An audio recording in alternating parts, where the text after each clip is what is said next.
Hello my dear friends, this is U two study channel और मैं हूँ Harleen Bhardwaj, back with a new video. Actually जो मेरी series चल रही है 5000 क्वेश्चंस की important plus previous year HSSC special, Haryana special, जो कि पहले भी एग्जाम्स में आ चुके हैं और उसके अलावा जो इम्पॉर्टेंट पढ़ते हैं, ठीक है, जो रिपीट होते रहते हैं हर एक एग्जाम में, तो ये उसका पार्ट 2 है। Please go and refer for part 1, बहुत अच्छा है। मैंने उसमें कुछ ट्रिक्स भी बताई हैं कि कैसे आप उन सवालों को याद कर सकते हो। सेकेंड इंपॉर्टेंट बात, प्लीज सब्सक्राइब माय चैनल। मेरी वीडियो के नीचे एक लाल कलर का बटन है, उसे प्रेस कर दीजिए। उसके साथ एक बेल आइकन होगा, बेल आइकन को दबाइए ताकि मेरी वीडियोस की नोटिफिकेशन सबसे पहले आप तक पहुंच जाए और आप उसे देख सके, ठीक है। और जैसे ये 5000 क्वेश्चन का सीरीज है तो बहुत सारे पार्ट्स आएंगे, तो please subscribe my channel and comment करना जरूरी, क्योंकि कमेंट करने से मुझे पता लगता है मैं कहाँ गलत हूँ और मैं कहाँ सही हूँ। मुझे और वीडियोस बनानी चाहिए नहीं, क्योंकि आप व्यू तो कर जाएंगे लेकिन मुझे कैसे पता लगेगा कि मुझे और वीडियोस बनानी चाहिए। आप लोगों को पसंद भी आ रही है, नहीं आ रही है, क्या पता मैं तीसरे पार्ट में रुकी जाऊं, क्योंकि मुझे ऐसा लगेगा कि भाई कमेंट नहीं आ रहे, इसका मतलब बच्चों को पसंद नहीं आ रही है। तो please let me know that you are liking this videos, my videos और नॉट। Okay, thank you. तो शुरू करते हैं मेरे पहले सवाल से कि मैदानी भाग की समुद्र तल से ऊंचाई कितनी है। देखिए, ये जो सवाल है ये पिछले तीन एग्जाम में मॉर्निंग या इवनिंग शिफ्ट में जरूर रिपीट हो रहा है। तो इसका जो सही आंसर है 700 to 900 फीट, मतलब 700 से 900 फुट के बीच में हमारे मैदानी भाग की समुद्र तल से ऊंचाई है, ठीक है। अगला, कर्नल ML भार्गव जो थे, उनके अनुसार हरियाणा के किस भाग को समुद्र तल छूता था। Practically it is not possible, मतलब प्रैक्टिकली क्या कि ये कभी भी सिद्ध नहीं हो पाया है, लेकिन इन्होंने कहा था कि हरियाणा का दक्षिणी भाग, जहाँ पे फरीदाबाद पड़ रहा है, पलवल पड़ रहा है, ठीक है, गुड़गांव पड़ रहा है, तो ये दक्षिणी भाग को बोला था इन्होंने कि उसको समुद्र तल छूता था, ठीक है। अगला, जलोढ़ पंखों का निर्माण कहाँ पर हो रखा है। देखिए, जलोढ़ पंख क्या होते हैं आपको पता होगा। देखिए, मतलब ऐसे जैसे ये जो हाथ होते हैं, हमारा हाथ है, तो ये जो है इस तरीके के पंखों का निर्माण हो रखा है। तो जो जलोढ़ पंख है, जलोढ़ मतलब पानी, जल ने क्या कर दिया, जल जैसे ही रिवर ने क्या किया, अपने आप को छोटे छोटे पार्ट्स में डिवाइड कर दिया, और जैसे ही वो एक मैदान से पास हुआ तो उसने क्या किया, जब उसने बनाया तो मतलब कहीं तो मिट्टी खड़ी की खड़ी रह गई और कहीं वो दब गई, तो कटाव आ गया बीच में, तो वहां से हुआ जलोढ़ पंखों का निर्माण। तो ये हुआ गिरिपादीय मैदान।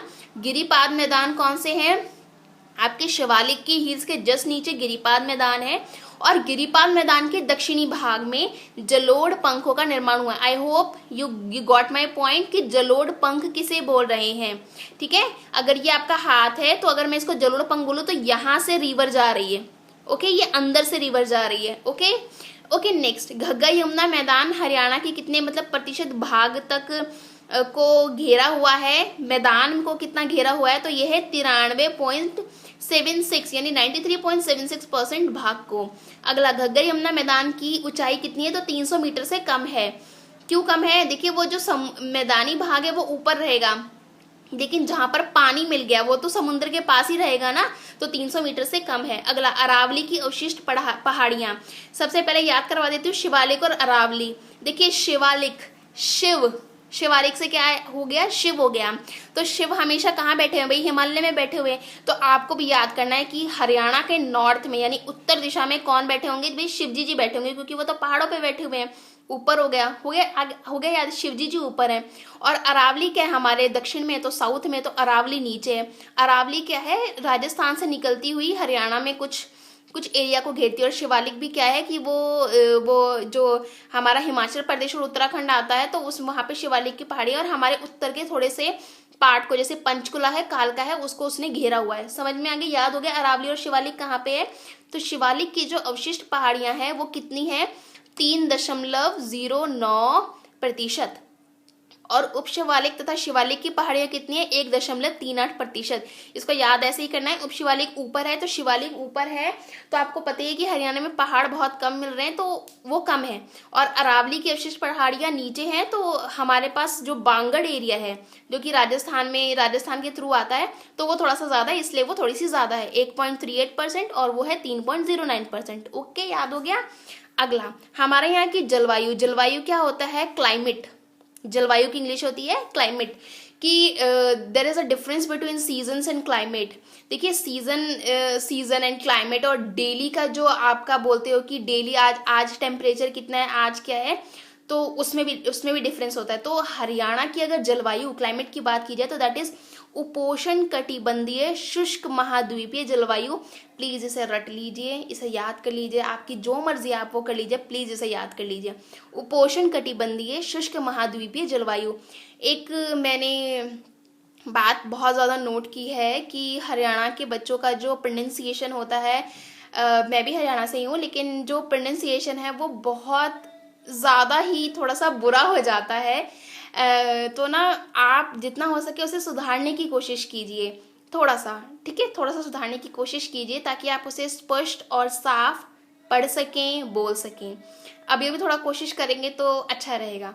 ओके, तो विंटर्स में क्या होता है, सर्दियों में हमारा एवरेज टेम्परेचर अगर बात की जाए तो वो रहता है 12 डिग्री सेल्सियस। और जो हमारा अगर हम वर्षा की बात करें, वर्षा मतलब बारिश, तो उत्तरी क्षेत्र में आपको पता है कि ज़्यादा बारिश होगी। क्यों बारिश होगी? क्योंकि वहाँ पे पहाड़ है। अब पहाड़ क्या करेंगे कि जब हमारे बादल बनते हैं ना, वेपराइजेशन से जब वेपराइजेशन होता है, जब बादल बनते हैं तो उनको पहाड़ रोक लेता है। जब पहाड़ रोक लेता है तो वो भारी हो जाते हैं और वो ऐसे पानी टप टप करके नीचे गिर जाता है, जो कि वर्षा का रूप लेता है। तो वहां पर उत्तरी क्षेत्र में सबसे ज्यादा बारिश हो रही है हमारे हरियाणा में, and that is around 200 centimetre. और वेयर एज दक्षिणी भाग की अगर मैं बात करूं तो वहां पे बहुत कम है और इट इज 25.38 सेंटीमीटर। ठीक है, उत्तरी क्षेत्र में भी आपको पता है दक्षिणी और उत्तरी क्षेत्र में ज्यादा बारिश क्यों? क्योंकि वहां से 2 नदियां हमें मिल रही हैं। नदियां तो बहुत सारी मिल रही है, बट मेन क्या है, घग्गर भी हमें वहां से, घग्गर का भी थोड़ा सा एरिया, लेकिन यमुना, देखो यमुना, गंगा सब उत्तरी क्षेत्र में, मतलब मेन तो निकलती तो वहीं से है। गंगोत्री वहां पे, यमुनोत्री वहां पे है, तो हर चीज वहां से निकल रही। तो वहां पे क्या है कि वेपराइजेशन बहुत ज्यादा होता है और पहाड़ क्या उसे रोक लेते हैं, और रोकने के बाद वो वहां पे बारिश हो जाती है। ओके, बीच में आ गया like share and comment, please कर दीजिएगा।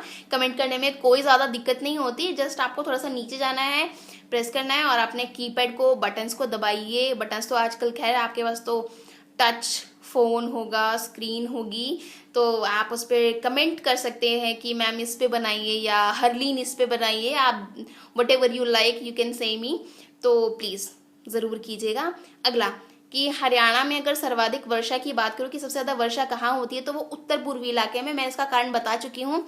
उत्तर पूर्वी कौन सा पड़ गया? अगर ये उत्तर है तो मतलब सॉरी, अगर ये उत्तर है तो ये पूर्वी हो गया, तो उत्तर पूर्वी इलाका ये हो गया। और इसमें हमारा क्या पड़ता है? यमुना। और यमुना नदी वहां से बहुत ही भारी मात्रा में पानी लेके आती है, तो वहां पे सबसे ज्यादा बारिश होती है। मैंने बता दिया बारिश का कारण, वेपराइजेशन बहुत ज्यादा होगा, यमुना में बहुत पानी है।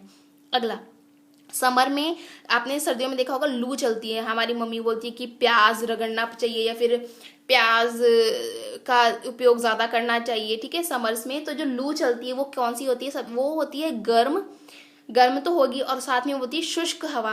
देखिए, गर्म और शुष्क हवा सबसे ज्यादा खतरनाक होती है। ठीक है, ये इसको बोला जाता है लू को, कि थपेड़े पड़ते हैं समर्स में। अगर आप निकलोगे ना बिना ओढ़नी ओढ़े, या फिर आदमियों को भी देखो अगर वो अपना गमछा ओढ़ के रहते हैं, तो वरना बहुत ज्यादा एकदम ऐसे चलती है लू, तो कि थप्पड़ मार रही है इस चेहरे पे।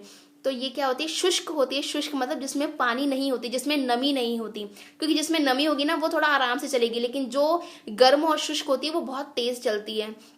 तो दक्षिणी एवं दक्षिणी पश्चिमी भाग में, दक्षिणी आपको पता ही है दक्षिणी कौन सा हो गया, और दक्षिणी पश्चिमी ये क्या होता है? राजस्थान के साइड का इलाका हो गया हमारा। राजस्थान हो गया, गुड़गांव हो गया, फरीदाबाद हो गया, तो उस एरिया में क्या होता है हमारा, दिल्ली के आसपास का इलाका भी हो गया, तो वहां पे लू चलती है। अगला, हरियाणा के सर्वाधिक गर्म महीने कौन से होते हैं? It's May and June. Okay, May और जून। हमारा एवरेज टेम्परेचर कितना होता है? 35 डिग्री सेल्सियस। कितना है हमारा एवरेज? 35 डिग्री सेल्सियस, बहुत ज्यादा गर्म। हमारे यहाँ बारिश भी तो कम होती है, इसलिए गर्म होता है। सबसे कम वर्षा कहाँ होती है? दक्षिणी पश्चिमी में होती है, क्योंकि वहां पे मतलब नदियां ही नहीं पड़ रही है हमारे पास, तो दक्षिणी पश्चिमी में ही तो सबसे कम वर्षा होगी ना। अगला, एक ये सवाल बहुत रिपीट होता है और इसके बारे में पढ़ लेते हैं। CAW, कॉ इसका प्रोनाउंसिएशन है। ये क्लाइमेट, एक जलवायु है एक टाइप की, और ये कहाँ मिलती है? ये मिलती है शिवालिक श्रेणियां। मैं आपको बता चुकी हूँ शिवालिक कहाँ पे है, दैट इज शिव जी। हाँ, शिव जी पहाड़ पे बैठे हैं तो ऊपर होगा नॉर्थ में। तो शिवालिक की जो श्रेणियां हैं वो बोल रहा है कि कितनी चौड़ी पट्टी है उसकी तो वो 72 किलोमीटर चौड़ी पट्टी है। इसको याद कर लीजिए, ठीक है। कौ क्या है? 72 किलोमीटर चौड़ी पट्टी। खादर और बांगर दो प्रकार की मृदा होती है। मैं मृदा पर एक सेपरेट चैप्टर बनाऊंगी, जो आपके HPSC Haryana public service commission के जो एग्जाम आएगा, नायब तहसीलदार आएगा, अगर रिटर्न में आ रहा है, कुछ भी आ रहा है, तो उसमें आपको बहुत हेल्प करे ज्योग्राफी। तो जो खादर होती है उसको भारी मृदा बोलते हैं, ठीक है। तो जो हमारे पास जो टोटल फॉरेस्ट है, वन, जो टोटल फॉरेस्ट है वो है 3.53%। ओके। अगला, सबसे कम वन कहाँ पे? वो फतेहाबाद में मिल रहे हैं according to 2013 state forest report. और उसमें कहाँ सबसे कम वन हमें फतेहाबाद में मिल रहे हैं।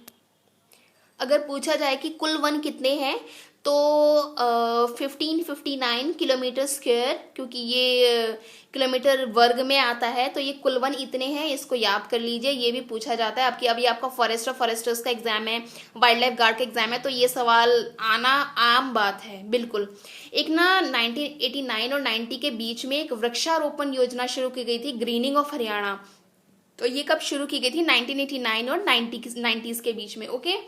अगर मैं एक वन क्षेत्र को 3 भागों में डिवाइड कर दिया गया है, तो उसमें एक आरक्षित वन क्षेत्र होता है, दैट इज रिजर्व्ड, ठीक है, रिजर्व्ड फॉरेस्ट एरिया। आरक्षित वन क्षेत्र क्या हो गया? Reserved forest area. तो reserve forest area out of total forest area is 15.97%। Actually बच्चे शिकायत करते हैं इंग्लिश में नहीं है मैम, हिंदी में नहीं है ये, तो थोड़ा बहुत ट्रांसलेट तो बस थोड़ा बहुत, बिकॉज बुक्स ही अवेलेबल सारी हिंदी में है, तो प्रॉब्लम इस बात से हो रही है। और इंटरनेट पे हरियाणा का कोई भी मटेरियल अवेलेबल नहीं है, तो अगर मैं पढ़ रही हूँ तो वो हिंदी की बुक्स हैं, तो आई कैन ट्रांसलेट, बट ये होगा कि हिंदी में लिखूं और इंग्लिश में आपको थोड़ा सा आइडिया दे दूं।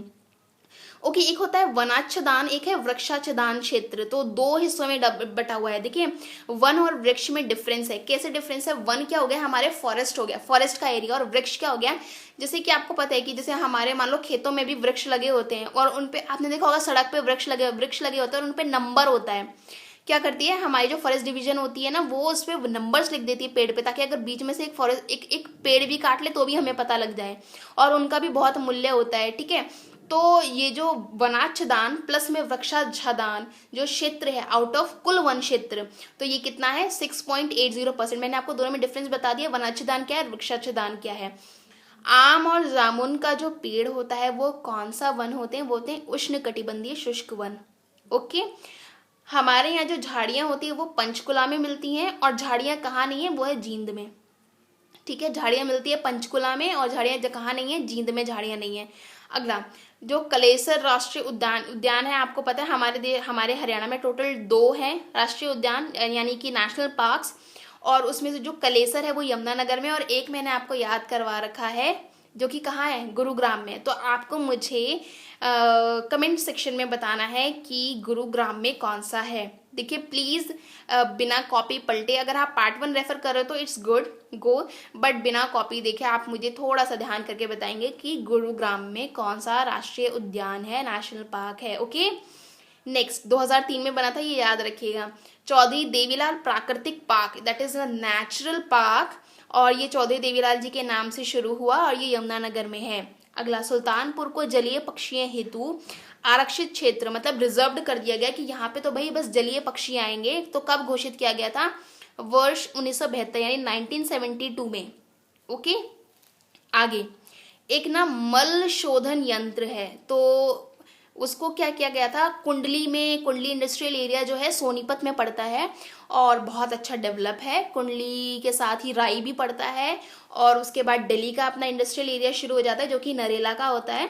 तो ये यहाँ पे ना बहुत सारी स्मॉल इंडस्ट्रीज है, तो उन सब के लिए इकट्ठा एक मल शोधन यंत्र, मल क्या होता है? जो आपका गार्बेज, जो गंदगी है, तो उसको साफ करने के लिए एक यंत्र शुरू किया गया था सोनीपत में। तो उसका जो वैल्यू कभी कभी पूछ रहे थे, that is ₹79 lakh. Okay.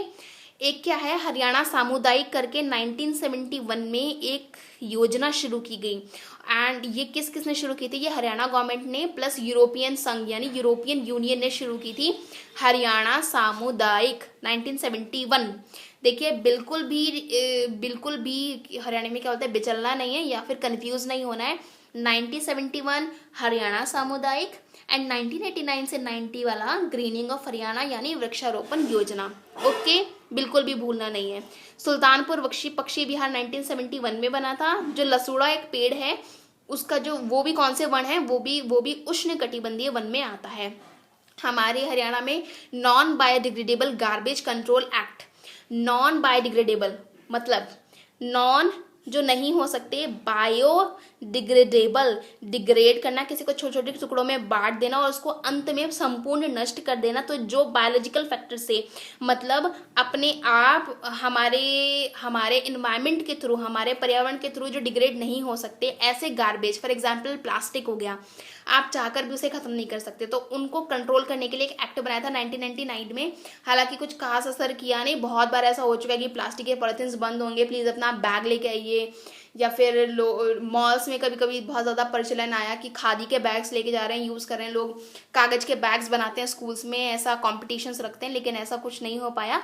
But if they ask you that question then the answer will be 1999। Okay, याद हो गया। अगला, वनस्पति वन योजना 1 नवंबर 2003। ये 3 योजनाएं बताइए, बस मैंने, प्लीज याद कर लीजिएगा अच्छे ढंग से। वनस्पति वन योजना 1 नवंबर 2003। अगला, चैंपियन एवं सेठ ये राइटर रहे हैं, इनके अनुसार क्या था, हरियाणा में 5 प्रकार के वन मिल रहे हैं। कितने प्रकार के वन है? 5 प्रकार के वन। अगला, कृषि एवं संबंधित कार्य, तो अगर मैं बताऊं कि हमारे हरियाणा में 70% of population is included in कृषि एवं संबंधित कार्य, यानी एग्रीकल्चर और उसके अलाइड सेक्टर्स में काम कर रहे हैं। हरियाणा में कुल कृषि योग्य भूमि कितनी है? इट्स 81%। और हमारे प्रमुख व्यावसायिक फसलें, व्यवसायिक क्या होती है? जिस कमर्शिएबल मतलब जिसको बेचकर हम पैसा कमा रहे हैं, हमारे जो हरियाणा सरकार के पास जो धन आ रहा है, उसका जो अपना जो कॉन्टीजेंसी फंड है, तो उसमें जितना फंड आ रहा है, तो वो व्यावसायिक फसलें मेन कौन सी है? गन्ना और कपास। ठीक है, हम इसे बेच रहे हैं। कृषक उपहार योजना, इस उपहार योजना पर मेरा एक स्पेशल मैंने एक वीडियो भी बना रखी है जो कि असिस्टेंट सेक्रेटरी में इंक्लूडेड है, प्लीज़ उसको रेफर कीजिएगा। मैंने सब कुछ एक्सप्लेन किया है। 2 अक्टूबर 2000 को ये शुरू हुई थी। Thank you so much. I am Harleen Bhardwaj और ये मेरे द्वारा बनाई गई है। और please comment and subscribe also. Red colour का बटन बना होगा, ठीक है, उस पर क्लिक कर देना। Thank you.